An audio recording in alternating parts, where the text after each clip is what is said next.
The year is 1944. The Atlantic, a vast, unforgiving arena where the fate of nations hung in the balance, was a stage for a relentless, unseen war. For years, one weapon had dominated the waters: the German U-boat. These silent hunters, the apex predators of the deep, had carved a fearsome reputation, striking at the heart of Allied lifelines, causing devastation and fear. Their primary defense, their ultimate sanctuary, was the very ocean itself. When an aircraft appeared, a quick crash dive, a descent into the protective embrace of the waves, was their unshakable doctrine. Water, 800 times denser than air, was an impenetrable shield, absorbing the kinetic energy of any projectile, rendering conventional aerial ordnance harmless within mere feet.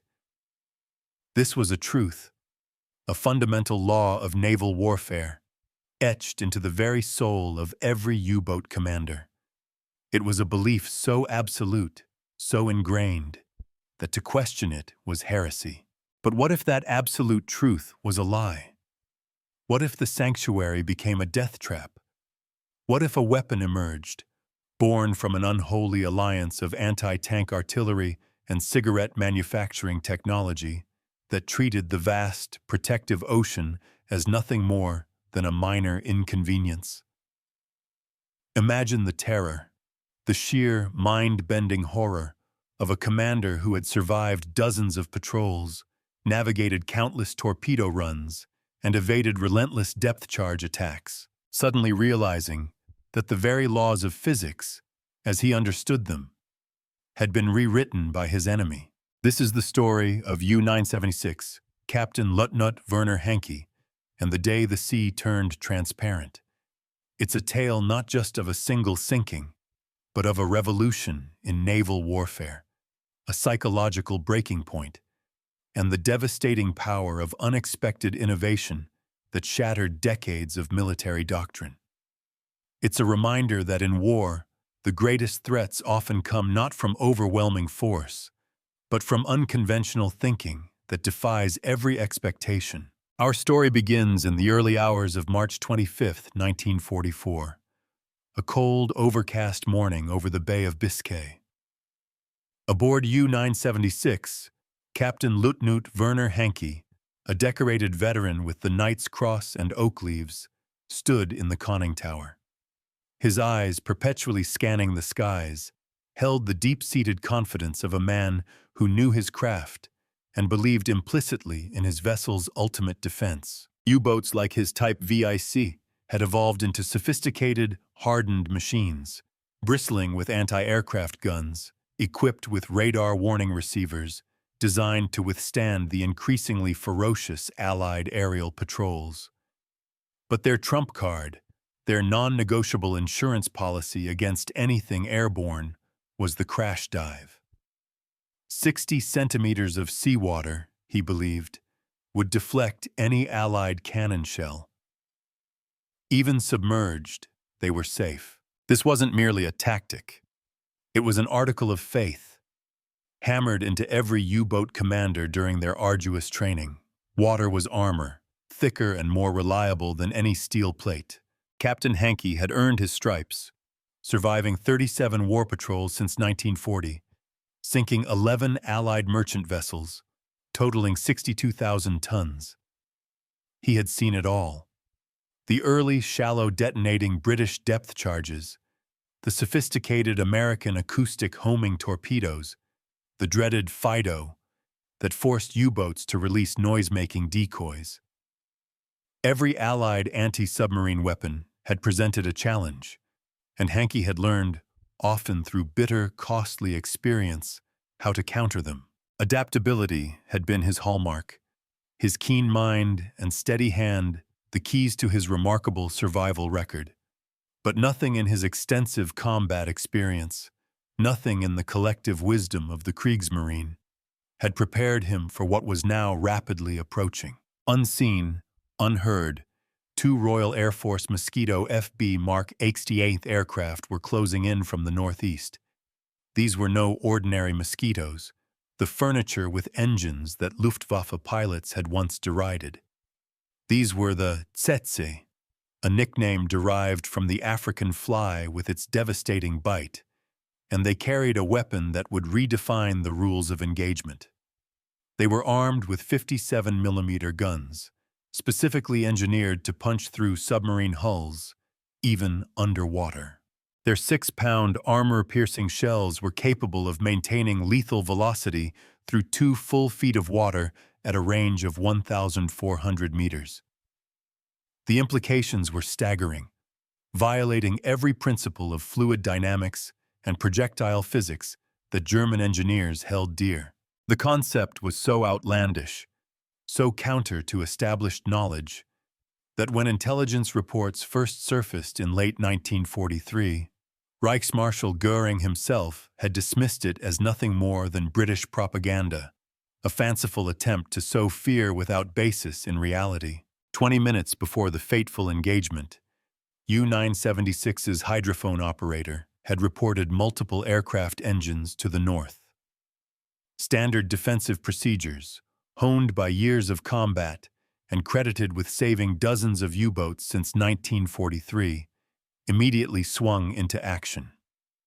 Crewmen scrambled to man the twin 20mm flak guns and the newer 37mm cannon, weapons they had installed just 2 weeks prior at Lorient, designed to make Allied pilots think twice about pressing home their attacks. These were formidable defenses, capable of throwing up a deadly curtain of fire. But these approaching Mosquitoes weren't carrying the conventional rockets or depth charges that U-boat gunners had learned to anticipate and counter. They mounted a weapon system that had sprung from a convergence of technologies German naval designers had considered, then rejected, as impossible to implement effectively. The 57mm Mollins gun, technically designated the QF 6-pounder Class M1 with autoloader Mark III. This weapon was a Frankenstein's monster of ingenuity. It combined a modified anti-tank gun, notorious for its punch, with an automatic feeding mechanism developed by a British company more accustomed to making cigarette machinery. The result was a system capable of firing 55 rounds per minute, each projectile rocketing out of the muzzle at 890 meters per second. The specifications were so incredible that Admiral Donitz's technical staff at BDU headquarters, when first confronted with descriptions from captured Allied aircrew under interrogation, simply refused to believe them. How could a projectile, particularly one fired from an aircraft, retain stability and lethal energy after striking water? German engineers had meticulous studies demonstrating that water's density, its sheer resistance, would destabilize and deflect any conventional projectile within the first few centimeters of penetration. A meter of seawater, they taught, was better armor than steel plate. It was an immutable truth. Yet, British engineers at the Royal Aircraft Establishment, through methodical and persistent testing, had discovered the impossible. A properly shaped projectile, maintaining sufficient velocity, could indeed penetrate significant depths of water while retaining lethal kinetic energy. This wasn't a matter of brute force. It was a triumph of ballistic design and material science. A hardened steel penetrator, with a carefully calculated ogive shape, maintained stability through the water column, delivering its deadly payload with precision. This finding, if believed, would have utterly revolutionized marine defensive doctrine. But in the rigid, often dogmatic world of the Kriegsmarine, such a breakthrough was considered a fantasy. As Flight Officer Turner's Mosquito, serial HX-930, descended from 1,500 meters in a precisely calibrated 30-degree dive, exactly as prescribed in Coastal Command's tactical manual, Hankey's lookouts finally spotted the approaching aircraft. Their shouts of "Mosquito, bearing ZO-45" ripped through the morning air, sending the anti-aircraft gunners spinning their weapons towards the threat. But it was too late. The extreme range meant their 20mm shells would fall harmlessly into the sea, hundreds of meters short. The crew of the 37mm gun struggled frantically to elevate their weapons sufficiently to engage an aircraft diving from such a steep angle, limitations that RAF intelligence had meticulously catalogued through analysis of previous engagements. The Mosquito's wooden construction, once a source of mockery, now proved to be an unexpected advantage. It absorbed flak damage that would have crippled an aluminum aircraft, while simultaneously providing a surprisingly stable gun platform for the massive Molines installation that occupied the entire lower nose section, replacing the four 20mm Hispano cannons normally mounted there. Coastal Command considered this trade-off more than worthwhile, given the weapon's devastating effectiveness against maritime targets. This was a testament to British pragmatism and flexibility, designing aircraft not for conventional dogfights, but for specialized, unconventional roles, anathema to the more orthodox German design philosophy. Flight Officer Turner, a picture of calm under immense pressure, lined up his gun sight. His twin .303 Browning machine guns, smaller caliber but crucial, spat tracers across the water, walking them directly toward U-976's conning tower. These weren't intended to cause damage, but to serve as ranging weapons, guiding the pilot and his navigator. The navigator meticulously monitored the dive angle and airspeed, calling out precise corrections, ensuring the attack parameters were perfect for the 57mm shell to strike at the optimal angle for penetration. This was a procedure they had rehearsed dozens of times against target hulks in the cold waters of Scotland, a grim ballet of destruction. Now, they were performing it in earnest against a veteran U-boat crew fighting for their very lives. At 09:37 12 hours, the first 57mm shell screamed from the Molins gun. 5 more followed in rapid succession, the automatic loader functioning flawlessly despite the G-forces of the diving attack. Each 6-pound projectile hurtled across the 1,400 meters to its target in less than 2 seconds. Their trajectory calculated to strike the submarine's pressure hull just forward of the conning tower, precisely where intelligence indicated the control room and officers' quarters, the nerve center of the U-boat's operations, were located. Captain Hankey had perhaps 3 seconds to process the impossible sight before him. Large caliber tracers approaching at a velocity his experienced eye told him was utterly impossible for aircraft armament. In those fleeting moments, as the terrifying truth began to dawn, he shouted the order that doctrine assured him would save his boat. "Crash dive!" The lookouts tumbled down the hatch. The diving klaxon howled through U-976's compartments, and the submarine reacted with the precision of hundreds of previous drills. The diesel engines cut off, electric motors engaged, and the bow planes drove the U-boat's nose beneath the surface. It was a practiced, desperate maneuver, a reflex ingrained through years of survival. Yet this time, the protective embrace of the sea would prove illusory. The first shell struck the water a mere 20 meters ahead of the rapidly submerging U-boat.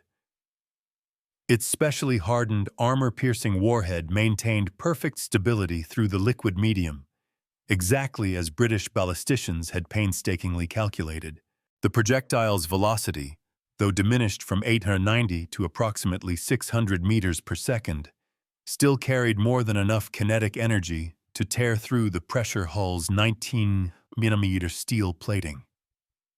Milliseconds later, the second and third shells followed, creating a devastating pattern of impacts that bracketed the submarine's estimated position beneath the surface. Inside U-976, the engineering officer was just securing the diesel exhaust valves when the first 57mm shell punched through the pressure hull near frame 47. The sudden, catastrophic decompression in the forward torpedo room was accompanied by a sound like thunder as the unforgiving sea rushed through a hole the size of a man's fist. Fragments of the shell's steel jacket ricocheted violently through the compartment, instantly killing 2 torpedo mechanics and wounding 3 others who had been preparing tubes 1 and 2 for a practice drill. It was chaos, agony, and death, all delivered with terrifying swiftness. The second shell struck 6 meters aft, tearing through the attack periscope housing, unleashing a cascade of seawater mixed with hydraulic fluid from the severed periscope training mechanism into the control room. Captain Hankey struggled to maintain his footing on the increasingly angled, slick deck plates, shouting desperate orders to blow all ballast tanks, even as he realized the truly catastrophic nature of the damage. Water was already ankle-deep around the navigation table, his precious charts of the French coastal waters dissolving into pulp. The impossible had happened. Armor-piercing shells had maintained their integrity and velocity through the water barrier that every commander since 1939 had considered inviolable. The British had developed a weapon system specifically designed to exploit what the Kriegsmarine had always considered their submarine's greatest tactical advantage: the ability to disappear beneath the sea's protective surface at the first sign of aerial threat. This capability had saved countless U-boats from destruction during 4 years of increasingly intense aerial patrols. Now it was utterly negated, was fausse. Turner's Mosquito pulled out of its dive at 300 meters, the pilot fighting the controls as the sheer recoil from the Mullins gun had pushed the aircraft slightly off its attack axis. His wingman, Flight Officer Hilliard in aircraft MM425 Love, lined up for his own attack run. Though it was already evident that U-976 was mortally wounded, oil and debris spreading across the surface where the submarine had vanished, the unmistakable signs of a pressure hull breach that every coastal command pilot was trained to recognize. Hilliard's attack proved devastatingly redundant. His 6 rounds of 57mm ammunition struck the water in a tight pattern around the oil slick. At least 2 shells found the submarine's hull as it struggled at a depth of 15 meters, the additional damage obliterating any possibility of emergency surfacing. Inside U-976, Captain Hankey, facing the grim reality, ordered all hands to abandon ship through the forward torpedo loading hatch, the only escape route still accessible as the aft compartments rapidly flooded with tons of seawater.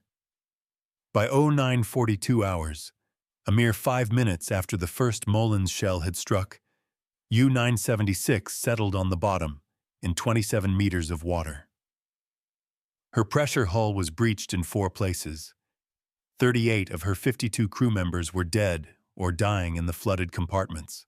14 survivors, including Hankey, struggled to the surface through the torpedo hatch, emerging into a sea covered with oil and debris, their life jackets keeping them afloat as the 2 Mosquitoes circled overhead. Turner radioed their position to air-sea rescue while maintaining watch for any German naval vessels that might attempt to retrieve the survivors. The entire action, from first sighting to the submarine's destruction, had lasted less than 7 minutes, a combat duration that would have seemed impossibly brief to U-boat commanders who had often endured hours-long depth-charge attacks from destroyers and corvettes. Yet the concentrated firepower of the Mullins gun had achieved what hundreds of depth charges often failed to accomplish: the confirmed destruction of a modern-type VIC U-boat, complete with all its defensive improvements, enhanced anti-aircraft armament, and radar warning receivers that had proven utterly useless against this new, terrifying threat. At Karlshagen, Admiral Dönitz's headquarters near Lorient, the loss of U-976 was initially attributed to conventional causes, perhaps a lucky depth charge from a destroyer or a mine in the supposedly cleared channel approaching Saint-Nazaire. The sheer audacity of the actual cause was simply beyond their immediate comprehension. It wasn't until intercepted British radio traffic mentioned a Tsetse aircraft's successful engagement that staff officers, scrambling through intelligence files, began to grasp the horrifying truth. Their investigation, revealed a weapons system that fundamentally challenged every assumption about submarine defensive tactics, forcing a complete reevaluation of long-held doctrine. The Mosquito FB Mark Z-8, the Tsetse, had emerged from a British Coastal Command requirement for a weapon that could engage U-boats during the brief, critical moments they remained on the surface or at shallow depths, exploiting the gap between when submarines detected approaching aircraft and when they reached a safe depth.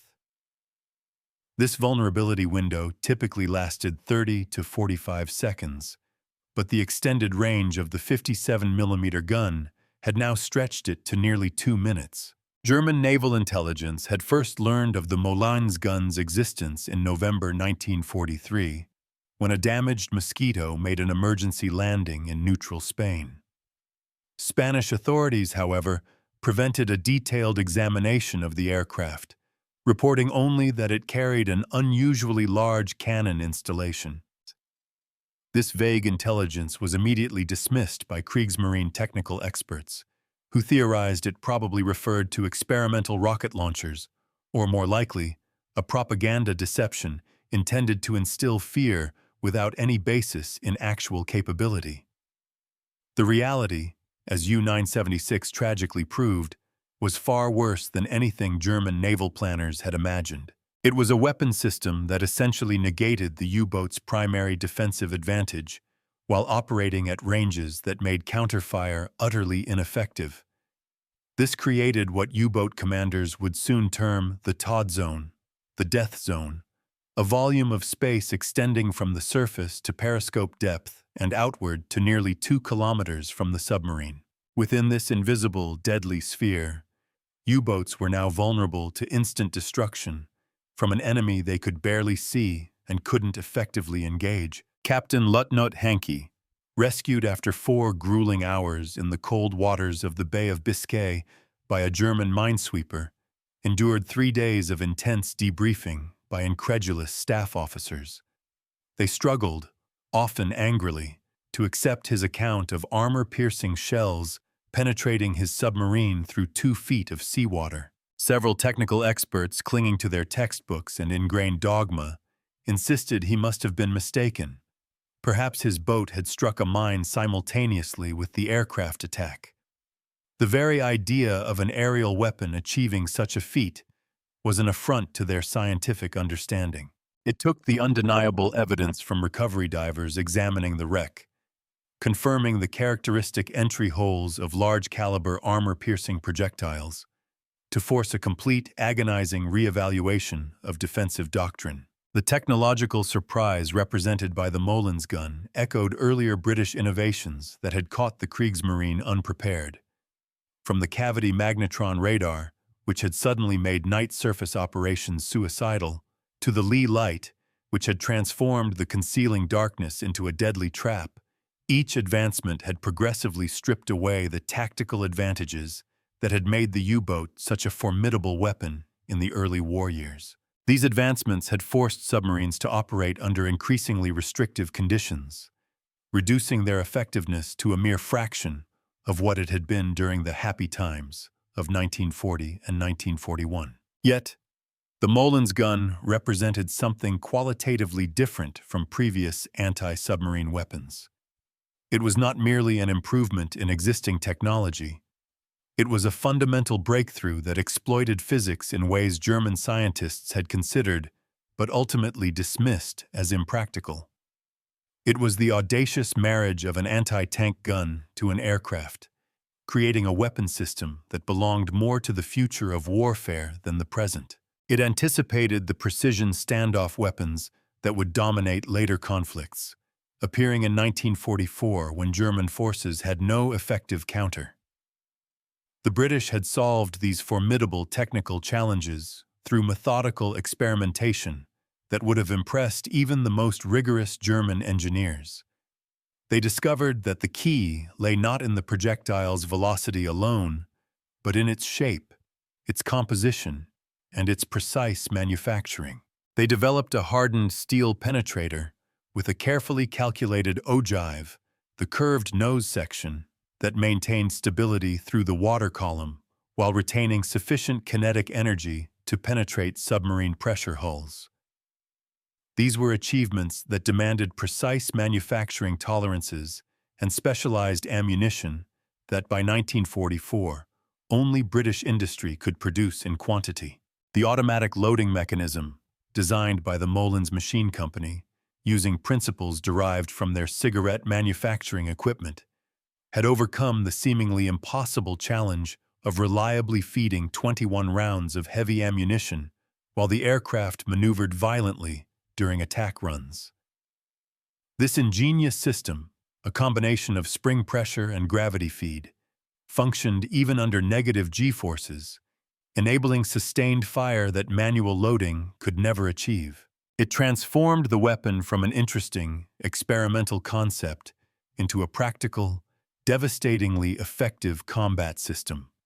This cross-pollination of industrial knowledge, combining an anti-tank specialist with a cigarette machinery firm, highlighted a flexibility and pragmatism in British innovation that contrasted sharply with the more siloed, traditional approach of the German military-industrial complex. Testing at the Coastal Command Development Unit had revealed optimal attack parameters that maximized hit probability while minimizing exposure to anti-aircraft fire. They determined that a 30-degree dive from 1,500 meters altitude, releasing at an 800-meter range, provided the best combination of accuracy and survivability. However, these parameters demanded exceptional piloting skill to maintain while under fire, leading to the selection of only the most experienced Mosquito crews for conversion to the Tsetse variant. The first operational Tsetse Squadron, No. 248 Squadron, based at Predanac in Cornwall, had begun operations in October 1943 with just 3 modified aircraft. Their early missions focused on reconnaissance and convoy escort, while crews painstakingly developed tactics for engaging U-boats. This learning process came at a cost. 1 aircraft and its crew were lost in November when they pressed an attack too close and were destroyed by concentrated flak fire from a U-boat wolf pack. These were harsh lessons, but they defined the weapon's capabilities and limitations. By March 1944, when U-976 met its fate, 248 Squadron had refined its tactics to near perfection, often operating in pairs, with 1 aircraft engaging while the other provided cover and spotted the fall of shot, coordinating their attacks to overwhelm submarine defenses while maximizing the probability of achieving hull penetration. These devastating tactics would claim 6 U-boats in the spring of 1944 alone, before German submarines largely abandoned daylight surface transits of the Bay of Biscay altogether. The psychological impact on U-boat crews was, if anything, even greater than the physical destruction. As word spread like wildfire through the submarine bases at Lorient, Saint-Nazaire, La Pallice, and Bordeaux, a chilling reality set in. The British had developed a weapon against which there was no defense, save for remaining submerged. This forced U-boats to travel on batteries at slow speed, even in supposedly safe waters, drastically reducing their operational range and time on station. These effects multiplied the weapon's strategic impact far beyond the actual number of submarines destroyed. The personal accounts from that period paint a vivid picture of the sheer terror. Oberleutnant zur See Friedrich Schilling, commanding U-415, recorded in his war diary on March 28th, just 3 days after U-976's loss. The men are terrified of these cannon-armed mosquitoes, calling them Holzhammer, wooden hammers, that can strike us even beneath the waves. Morale is suffering as we no longer feel safe at any depth accessible to aircraft attack. The old certainty that crash diving meant survival has been shattered, leaving us naked before this new threat. This wasn't just fear. It was a profound unraveling of an entire combat philosophy. The very bedrock of their existence, the ocean itself, had betrayed them. The German Naval High Command's response reflected both desperation and incomprehension. They ordered U-boats to travel in groups for mutual anti-aircraft protection, a tactic that had already failed catastrophically in the summer of 1943 against conventional air attacks. Now, it proved even more futile against the standoff capability of the 57mm gun, leading to incidents like the March 27th attack on a 5-boat convoy, where Mosquitoes damaged 3 submarines while remaining beyond effective flak range, demonstrating the futility of conventional defensive measures. Technical countermeasures proposed by German engineers ranged from the practical to the fantastical, a clear sign of their disorientation. There were proposals for armored conning towers, which would have made submarines dangerously unstable, and even explosive reactive armor that would detonate incoming shells before they penetrated. None of these could be implemented with available resources or within timeframes that mattered. U-boats were left essentially defenseless against a weapon that seemed to belong to a different era of warfare entirely. Admiral Dönitz himself, the architect of U-boat strategy and tactics since before the war, found himself confronting a technological surprise that invalidated 20 years of carefully cultivated submarine doctrine. He wrote in his memoirs after the war, "The appearance of cannon-armed Mosquitoes capable of destroying submerged U-boats represented the kind of technological discontinuity we had always feared but never seriously expected. A single innovation that neutralized advantages we had spent years developing and refining." This admission from a man of Dönitz's stature underscores the depth of the shock and the magnitude of the technical defeat.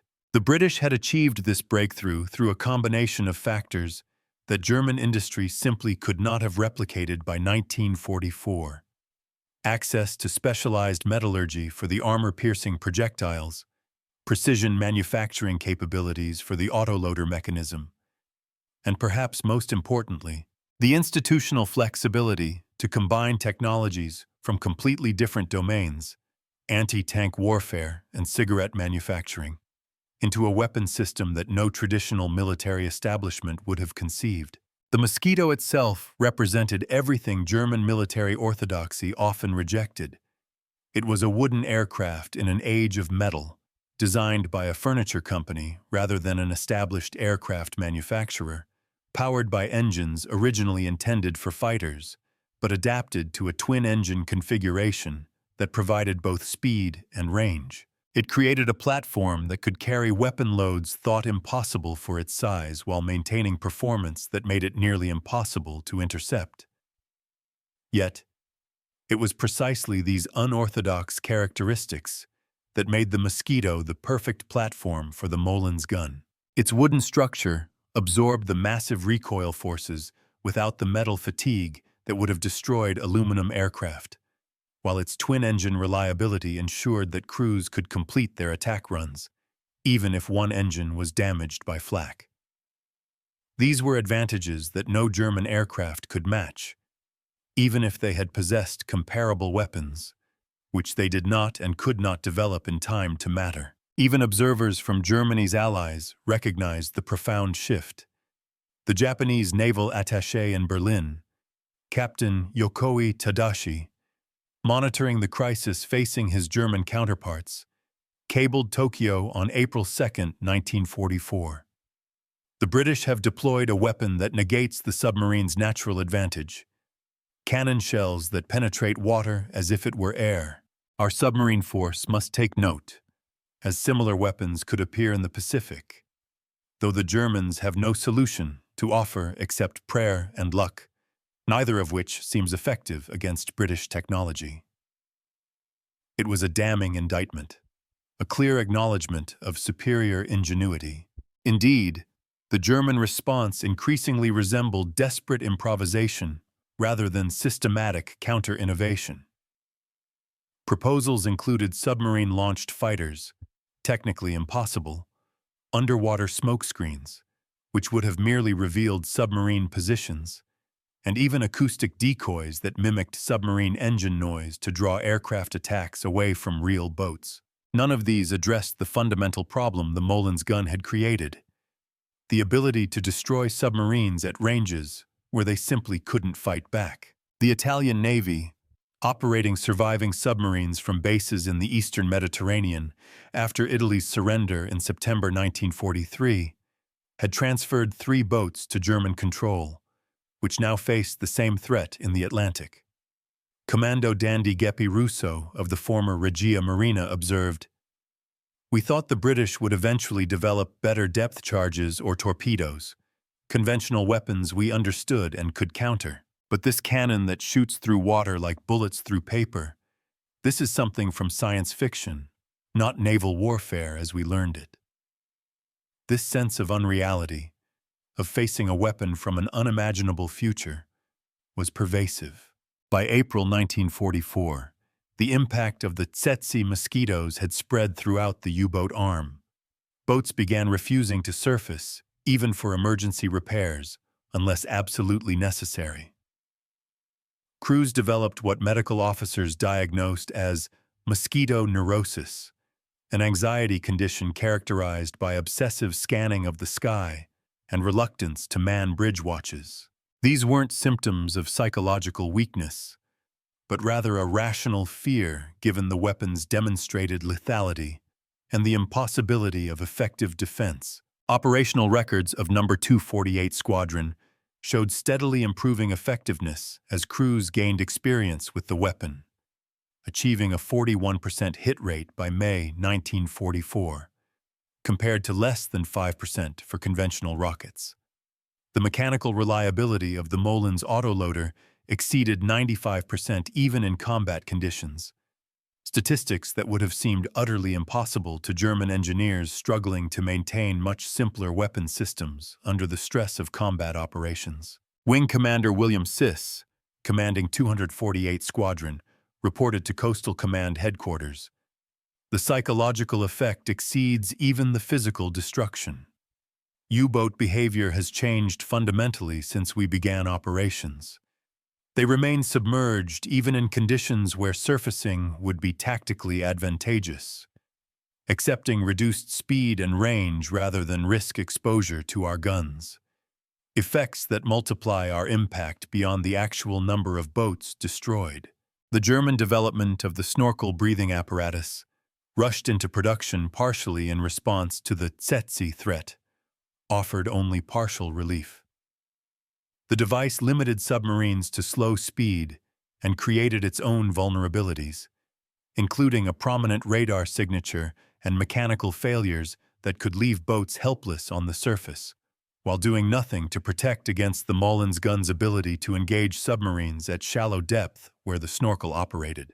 Forgotten Captain Günther Hessler, Dönitz's son-in-law and chief of operations at U-Boat Command, conducted a comprehensive analysis in May 1944, concluding, "The enemy has achieved qualitative superiority through this weapon that no quantitative increase in our forces can overcome. We can build more U-boats, but cannot make them immune to 57mm shells that penetrate water as effectively as air," forcing the agonizing acknowledgement that the technical initiative had passed irreversibly to the enemy. The Molin's gun's effectiveness extended beyond U-boats to surface vessels. This was dramatically demonstrated on April 5, 1945, when Tsetse mosquitoes attacked a German convoy in the Kattegat, sinking 5 ships, including a heavily armored Speerbrecher vessel specifically designed to absorb punishment. The 57mm shells penetrated armor plate that would have defeated conventional aircraft weapons, causing casualties exceeding 200 German naval personnel in an action lasting less than 15 minutes. This versatility had not escaped German naval planners, who realized that the same weapon threatening their submarines could equally devastate their remaining surface forces, including the torpedo boats and destroyers that provided essential escort for the few blockade runners still attempting to breach the Allied naval blockade.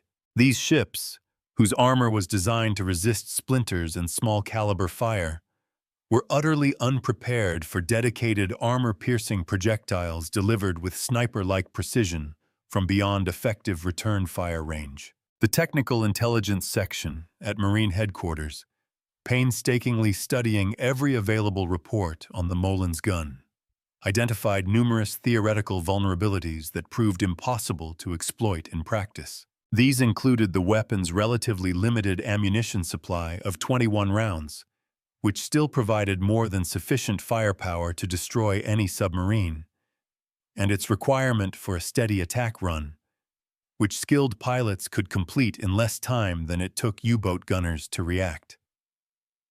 Attempts to obtain detailed intelligence through neutral countries proved frustrating. Swedish observers reported only that the British had mounted an anti-tank gun in a wooden airplane. This intelligence sounded so absurd that several German officers were court-martialed for submitting what higher headquarters considered fantasy reports designed to excuse combat failures, until photographic evidence from Spanish sources finally confirmed that the British had indeed achieved what German engineers considered impossible. The Luftwaffe, tasked with protecting U-boats in the Bay of Biscay, found their fighters unable to effectively counter the Tsetse mosquitoes. These specialized aircraft possessed speed comparable to the Bf-109 and FW-190, while operating under strong fighter escort from conventional Mosquito FB Mark VI aircraft. This created packages that could fight through German air defenses to deliver their specialized anti-submarine weapons, reversing the air superiority Germany had enjoyed over the Bay in earlier years. Major Johannes Kaufmann of Jagdgeschwader II, leading one of the few successful interceptions of a Tsetse mosquito in April 1944, reported, "We shot down one after a long chase. Examining the wreckage revealed a weapon of extraordinary sophistication, the gun installation alone weighing more than our entire fighter armament. Yet somehow the British make it work in a wooden aircraft that flies as fast as our best interceptors. Achievements that suggest a technical capability we can no longer match."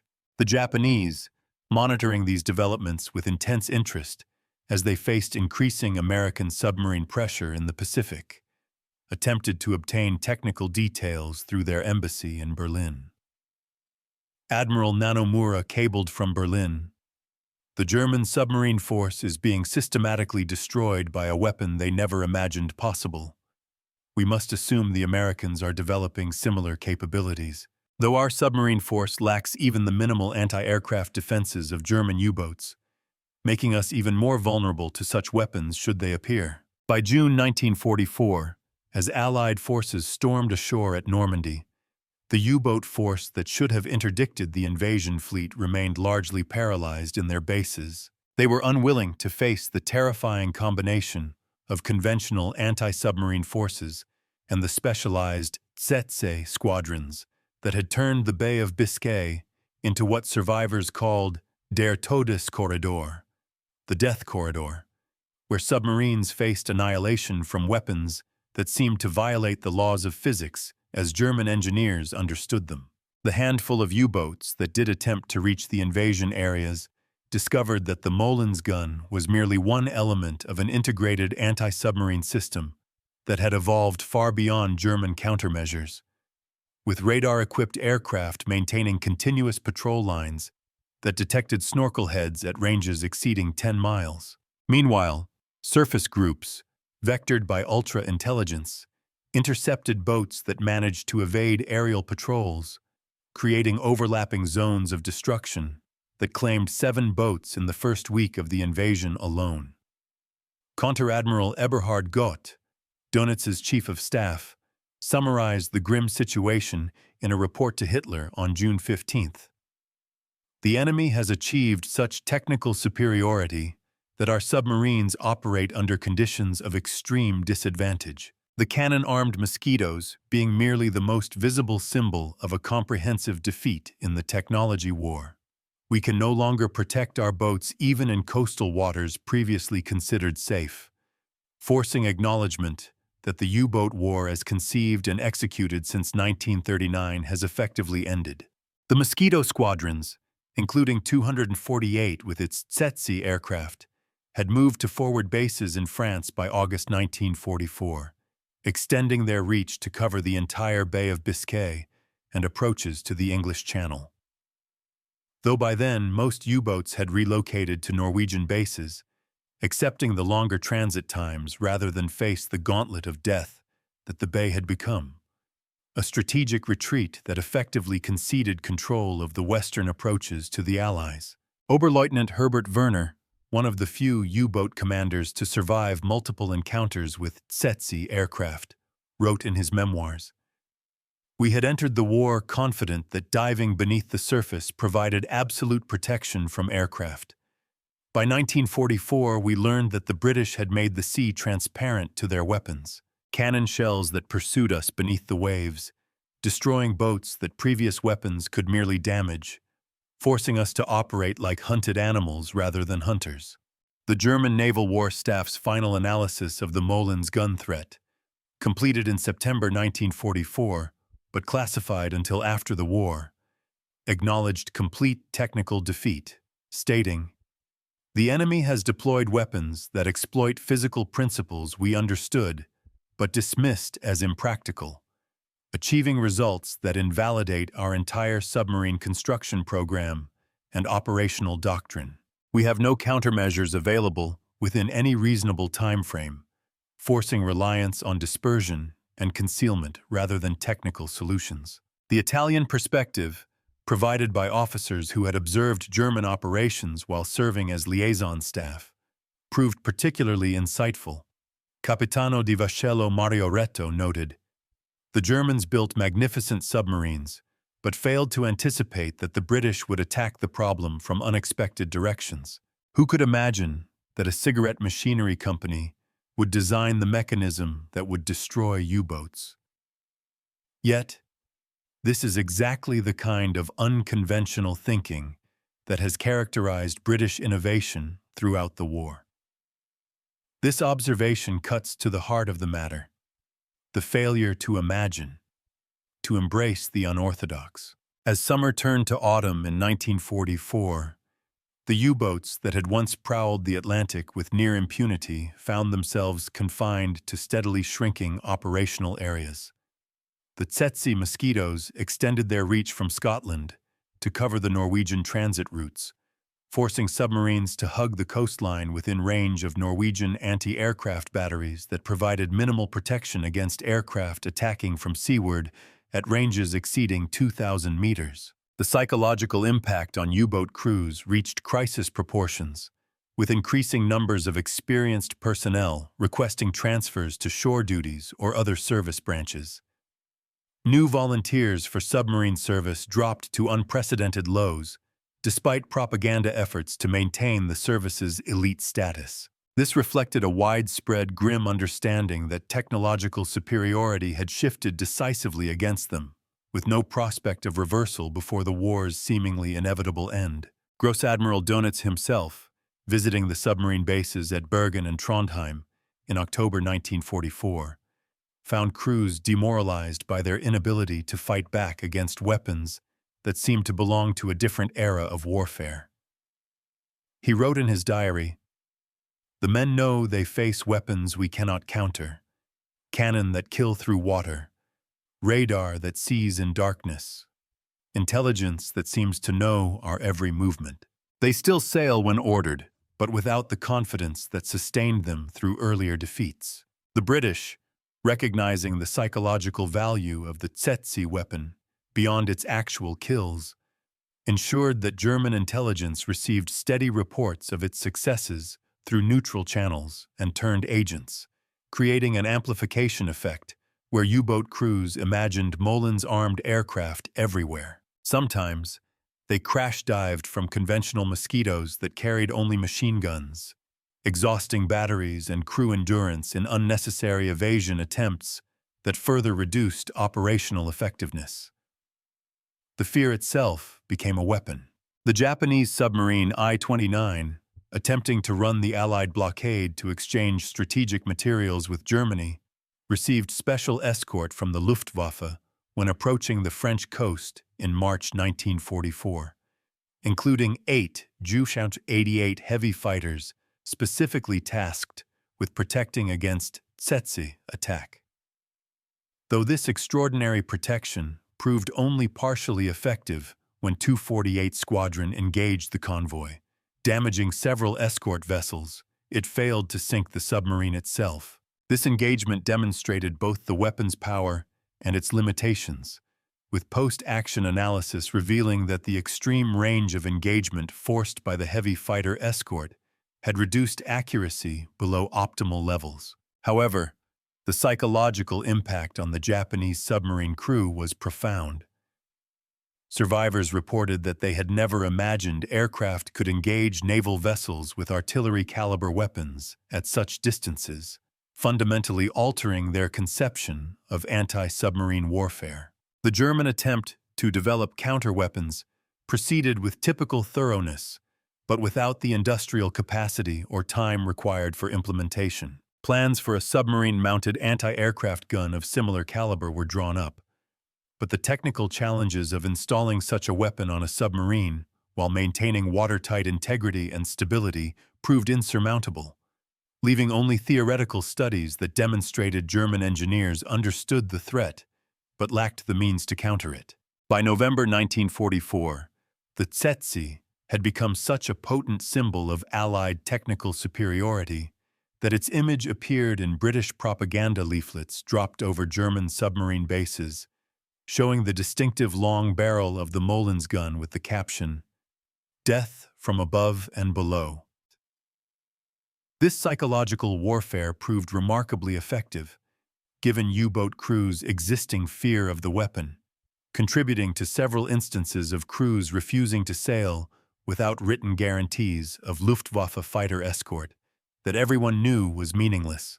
The operational statistics compiled by Coastal Command showed that while only 18 Mosquito FB Mark XD-8 aircraft were ever converted to carry the Mollens gun, their impact far exceeded these modest numbers. They directly destroyed 7 U-boats and damaged 11 others sufficiently to require major repairs. More importantly, their psychological effect influenced the behavior of hundreds of boats that never encountered them, but operated under constant fear of attack by weapons that violated everything they had been taught about submarine warfare. Captain Tsetse, Wolfgang Luth, one of Germany's most successful U-boat commanders, addressed a gathering of submarine officers in December 1944, stating, "We face an enemy who has mastered technologies we didn't believe possible. Their wooden aircraft carry anti-tank guns that kill submarines through water, achievements that suggest a scientific and industrial capability that has pulled far ahead of our own, forcing us to continue fighting with weapons and tactics that belong to an earlier era of warfare." The Mollens gun represented merely the visible edge of a comprehensive Allied anti-submarine capability that had evolved through the systematic application of scientific methods to warfare. This included operational research that optimized patrol patterns, statistical analysis that predicted U-boat behavior, and technologies that removed every advantage submarines had once possessed. It created conditions where U-boats operated at sufferance rather than as the dominant force they had been in the war's early years. As 1944 ended and the final year of the war began, German U-boats continued their increasingly futile operations, knowing that somewhere above the clouds, Mosquitoes with 57mm guns might be circling, weapons that could reach through the water that had once protected them, cannon that treated the sea not as a barrier, but as merely another medium through which projectiles could travel, utterly defeating the fundamental assumption upon which submarine warfare had been based since its inception. The crews of the remaining operational U-boats developed elaborate rituals and superstitions around the Tsetse threat, including painting anti-mosquito symbols on conning towers. Though everyone understood these provided no actual protection, they offered merely psychological comfort against a weapon that had demonstrated the absolute vulnerability of submarines to determined technical innovation, lessons that would profoundly influence submarine design and doctrine for generations after the war ended. In February 1945, one of the last Tsetse engagements occurred when 2 Mosquitoes from 248 Squadron, now operating from bases in liberated France, intercepted U-327, attempting to break out into the Atlantic through the English Channel.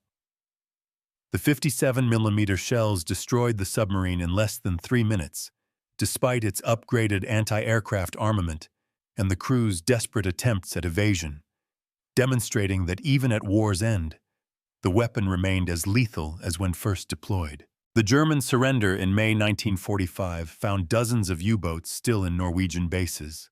Their crews, facing the bitter end, had refused final orders to conduct suicide attacks against Allied invasion fleets. They understood, with a clarity forged in terror, that weapons like the Molin's gun had made such operations certain death with no possibility of success. It was a rational assessment that reflected how thoroughly the technical balance had shifted against them. From hunters to hunted, from an advantage to absolute vulnerability. Admiral Andrew Cunningham, First Sea Lord of the Royal Navy, evaluating the anti-submarine campaign after the war, identified the Molin's gun as perhaps the most psychologically devastating weapon deployed against U-boats.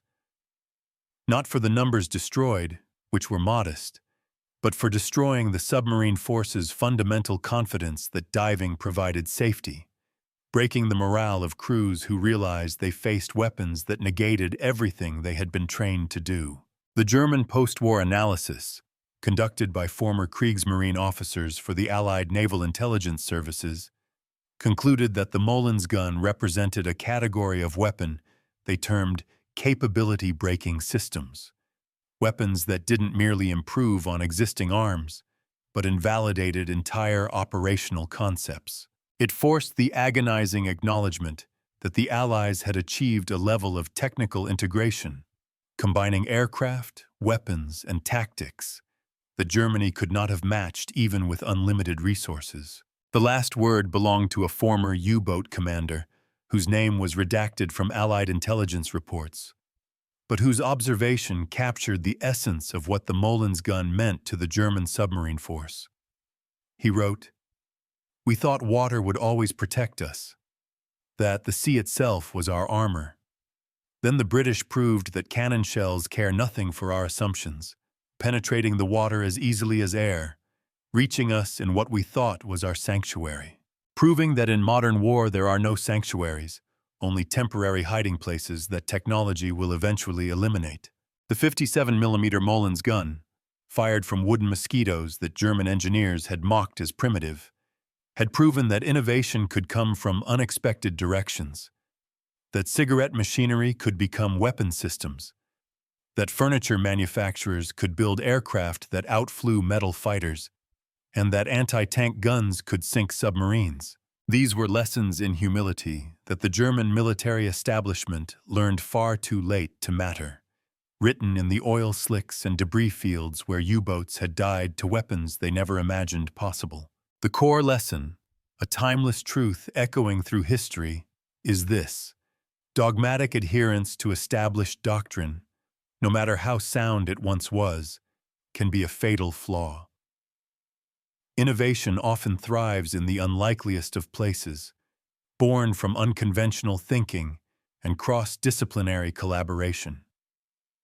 The Molin's gun wasn't just a physical weapon, it was a psychological one, breaking the very spirit of an elite fighting force by shattering their most fundamental belief. It reminds us that in any conflict, whether military, economic, or personal, the greatest vulnerability might lie not in our physical defenses, but in our inability to imagine that our most cherished assumptions could be fundamentally, brutally wrong.